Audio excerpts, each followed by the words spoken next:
The Forgotten Cemetery of Stillwater Hollow. Deep in the Smoky Mountains lies an unmarked trail, overgrown with brambles and guarded by towering trees. Locals speak of it only in hushed tones, passing down eerie tales of muffled voices, flickering lights, and the unnerving sensation of being watched. At the center of these stories lies a small, forgotten family cemetery, its gravestones worn by time and weather, bearing names that no one seems to remember. The story begins on a cool October weekend. A group of friends, Emma Carter, Ben Fletcher, Laura Mitchell, and her younger brother Sam, set out for a camping trip to celebrate Sam's 21st birthday. The four of them had grown up together in Knoxville and often spent their weekends exploring the trails of the Smoky Mountains. This time, they decided to try a less traveled path that Ben had read about in an old hiking forum. Stillwater Hollow, Ben said, leading the way with a map in hand. Hardly anyone hikes it. Supposedly, there's an abandoned cabin out here somewhere. Emma rolled her eyes. "You mean a creepy cabin?" she teased, "because that's exactly how horror movies start." As the group laughed and bantered, the trail became less distinct, narrowing into a path lined with dense undergrowth. Eventually, they stumbled upon a clearing shrouded in an eerie stillness. In the center stood a cluster of gravestones, tilted and cracked, as if the earth itself had tried to reclaim them. The names etched into the stones were barely legible, but the group could make out a few. Eleanor Harling, 1856 to 1892, Henry Harlan, 1830 to 1892, Abigail Harlan, 1865 to 1881. "Harlan?" Laura murmured, brushing moss off a gravestone. "I've never heard of that name." "This is so weird," Emma added. "It's like time forgot this place." Ben, ever the curious one, noticed strange symbols carved into some of the markers. He snapped a few photos while Sam stood uneasily by the edge of the clearing. "I don't like this," Sam said, glancing around. "It feels wrong, like we shouldn't be here." As if on cue, a soft, childlike whisper drifted through the air. "Wait, don't go." The group froze. "Did you hear that?" Emma asked, her voice barely above a whisper. "It was probably the wind," Ben suggested, though he didn't sound convinced. Back at their campsite that night, none of them could shake the feeling that they weren't alone. Emma dreamed of a little girl with hollow eyes, standing silently at the edge of the woods. Sam swore he heard faint whispers outside his tent. Even Ben, the skeptic, admitted he felt a strange chill in the air. The next day, they decided to investigate further. A trip to the local library unearthed fragments of the Harling family's history. They had been reclusive farmers in the late 1800s, living off the land deep in the Smoky Mountains. In 1892, a sudden tragedy struck. Henry Harlan and his daughter Eleanor died within days of each other.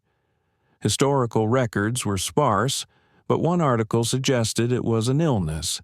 Another hinted at something darker, a family curse. The symbols on the gravestones were the most intriguing discovery. A librarian named Mrs. Wainwright identified them as protection runes used in Appalachian folklore to ward off evil. Why would they need to protect their graves? Laura wondered aloud. Maybe they were afraid of whatever killed them, Emma suggested, her voice tinged with unease. Despite Sam's protests, the group decided to return to the cemetery, armed with cameras and a voice recorder.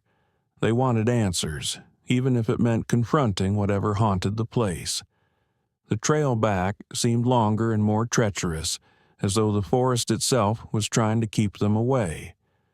By the time they reached the cemetery, the sun was setting, casting long shadows across the clearing. Ben immediately began documenting the site, while Emma set up the voice recorder near the largest gravestone, Henry Harling's. Laura noticed something odd. A flat stone buried beneath the undergrowth, marked with a single word, "Forgiven." "What do you think this means?" she asked, brushing dirt off the marker. Before anyone could answer, a bone-chilling laugh echoed through the trees.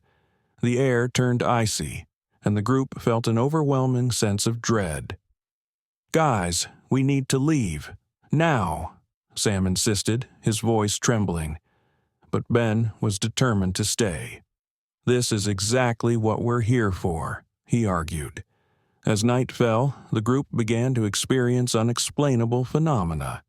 Shadows darted between the trees, and the voice recorder captured faint whispers. "Help us," and "Remember." Laura felt a sudden compulsion to kneel before Abigail Harling's grave. When she did, a vivid vision overwhelmed her. The Harling family huddled together in their cabin, desperate and afraid. Outside, an unseen force howled like the wind, battering the walls and shaking the very ground. Eleanor, clutching a worn leather book, began drawing symbols on the floor. It's the only way," she whispered.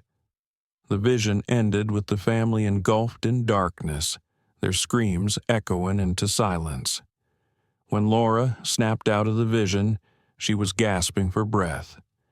"They were trying to protect themselves," she said, "from something ancient." Suddenly, the ground beneath the cemetery trembled, and a deafening roar filled the air. The group fled in panic, leaving their equipment behind. Back home, they reviewed the footage they had managed to capture. The photos showed shadowy figures circling them, and the voice recorder played back chilling whispers. "Stay away," and "You must not forget."